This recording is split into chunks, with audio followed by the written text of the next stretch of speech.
Recording studio Ekangar सराय। 16 बारिश के हमर उमरिया मौगी के हई 20 भाई रे मौगी के हई 20। 16 बारिश के हमर उमरिया मौगी के हई 20 भाई रे मौगी के हई 20। अरे जब जब पेनही पियर सरिया देखे में लगे नीक मौगी मेरा जी जैसन तसाली जलेबियो जैसन मीठा मौगी मेरा जी जैसन तसाली जलेबियो जैसन मीठा मौगी मेरा जी जैसन मौगी मेरा जी जैसन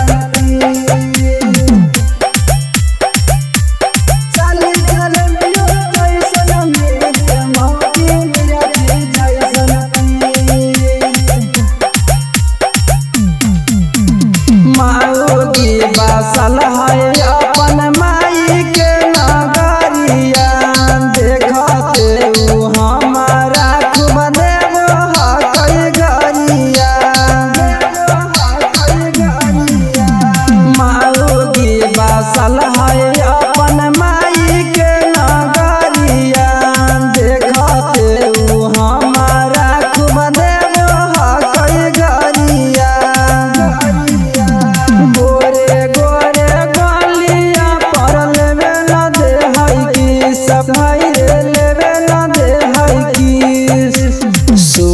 सलवार सड़िया देखे में लगे नीक मौगी मेरा जी जैसन तसाली जलेबियो जैसन मीठा मौगी मेरा जी जैसन तसाली जलेबियो जैसन मीठा मौगी मेरा जी जैसन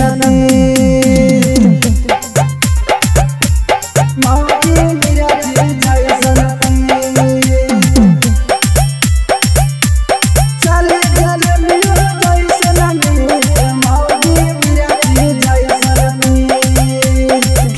रिकॉर्डिंग स्टूडियो एकंगर सराय। मौगी पूनम पूर लगाइए सारदा सालिया सपन हम उड़ैली खूबे गरदा।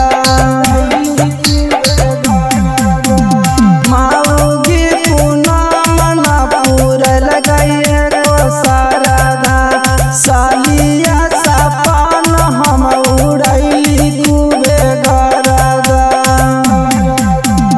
ओकर जवानी मोटे गोटे हमर पातर चीज भाई रे हमर पातर चीज। यही सोचिए अंकित राजा गाना देले लिख मौगी मेरा जी जैसन तसाली जलेबियो जैसन मीठा मौगी मेरा जी जैसन तसाली जलेबियो जैसन मीठा मौगी मेरा जी जैसन। रिकॉर्डिंग स्टूडियो एकंगर सराय।